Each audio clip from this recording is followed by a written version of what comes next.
Seorang perempuan setengah baya, 53 tahun ya, pada tahun 1974.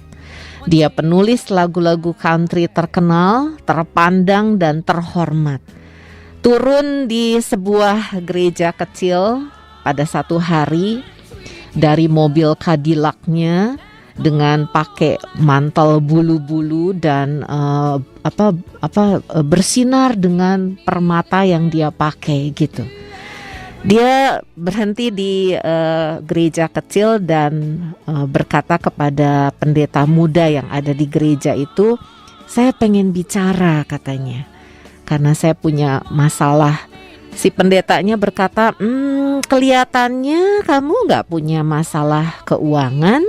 "Iya," kata perempuan itu.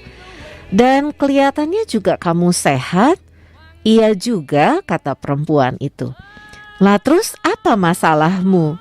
Terus perempuan itu bilang, "Saya juga gak tahu," katanya begitu, "tapi saya perlu bicara." Akhirnya dia mengakui, ketika dia bicara dengan pendeta muda itu, akhirnya dia mengakui bahwa dia punya keterikatan kepada alkohol. Dan dia tahu juga bahwa suaminya juga punya keterikatan yang sama terhadap alkohol. Dan suaminya ternyata ketahuan selingkuh begitu. Pernikahan mereka ada di ujung tanduk. Ibunya baru saja meninggal. Kemudian partner bisnisnya juga baru saja meninggal. Teman dekatnya tidak bisa diharapkan dan juga meninggalkan dia. Dan ada penyanyi yang pinjam uang kepadanya dan sudah beberapa bulan ini tidak bisa mengembalikan pinjamannya. Dan dia merasa hidupnya tidak lebih baik dari ini.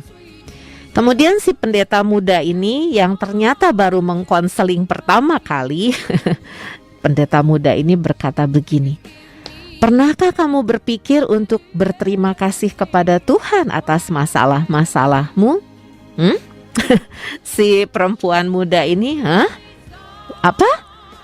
Ya, pernahkah engkau berpikir untuk berterima kasih kepada Tuhan untuk masalah-masalahmu?" Hanya itu saja si pendeta muda itu berkata.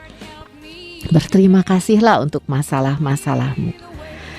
Si perempuan muda ini, perempuan paruh baya ini bernama Mary John Wilkin, 53 tahun pada tahun 1974.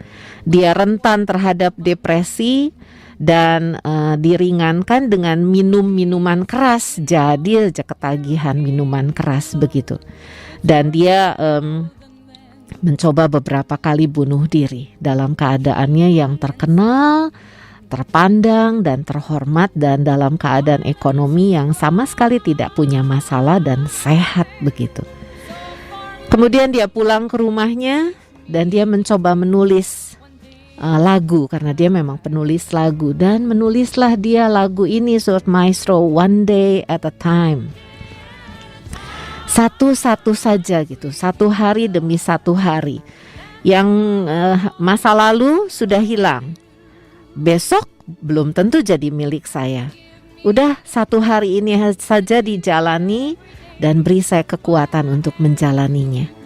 Dan akhirnya dia menemukan Tuhan lewat lagu ini. Lagu ini menceritakan tentang pengalamannya bersama dengan Tuhan, sebuah lagu untuk minta pertolongan Tuhan. Dan lagu ini juga menjadikan dia berjumpa dengan Tuhan.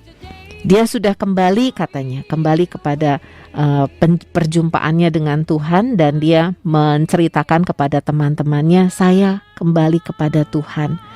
Dan sejak saat itu dia banyak menulis lagu-lagu tentang Tuhan gitu.